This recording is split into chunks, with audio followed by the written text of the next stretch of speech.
आज चंबेली बेगम को अपना गुजरा हो अलिफ ज़माना याद आ रहा था। वो सब्ज शाखें, हरे भरे पत्ते, खुशबू बखेरते फूल, तितलियों का एक शाख से दूसरी शाख पर घूमना, तितलियों की दिलकशी देखकर लोगों का उनकी तारीफ करना, ये सब बातें चंबेली बेगम को आदास कर रही थीं। कभी वो भी एक हरी भरी चंबेली की बैल थी। बच्चे बाग में खेलने आते, एक लड़की कभी कभी चंबेली बेगम को पानी भी देती थी। मीना के घर के बराबर में एक छोटा सा बाग था। जवाब अलिफाजर चुका था। मीना खेलते खेलते चंबेली बेगम की तरफ चली गई। चंबेली बेगम को आदास देखकर पूछा, अरे सब्जे के बजाय खुश्क शाखें, ये क्या? चंबेली बेगम ने कमजोर आवाज में कहा, कोई पानी डाले तो मैं दोबारा तरोताजा हो सकती हूँ। क्या मतलब? मीना ने एक पैर मुंह के करीब लाकर कहा।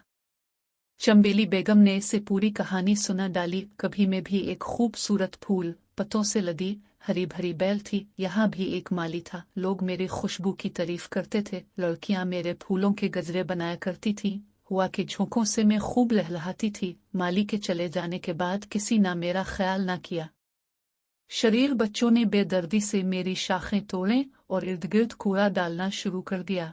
चंबेली बेगम ने आंसू बहाते हुए मजीद कहा, इंसान खुदा की नेमतों की कदर नहीं करता।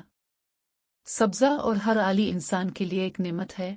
उन्हीं पौधों और दरख्तों से इंसान को सांस लेने में मदद मिलती है। सब लोगों को मालूम होना चाहिए कि दरख्त अपने अंदर नुकसानदेह गैसें मसलन अमोनिया, नाइट्रोजन, कार्बन डाइऑक्साइड को जज़्ब करने की सलाहियत रखते हैं, जिससे माहौलियाती आलूदगी कम करने में मदद मिलती है।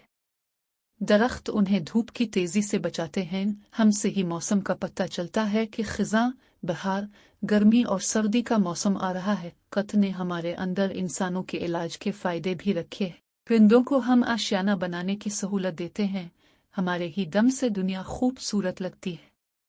मीना को यह सुनकर बहुत अफसोस हुआ। वो अलिफारती हुई तालाबे तक गई, जहां एक छोटी सी प्लास्टिक की थैली नजर आए।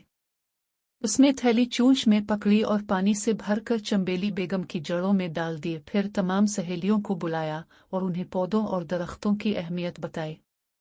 सब ने मीना का साथ दिया और सब ने रोज पानी देने का अज़्म किया। वो हर रोज चंबेली बेगम को पानी देती और वो मज़े से पानी जज़्ब करके सबका शुक्रिया अदा करती। कदरतें भी मेहरबान हुई और खूब बारिश बरसी। चंद ही दिनों में बाग की सूरत बदल गई। खूबसूरत चिड़ियां, तोते, कोयल सब बाग में चहचहाने लगे। कुछ ही दिनों में चंबेली बेगम कलियों और हरे भरे पत्तों से लिट गए।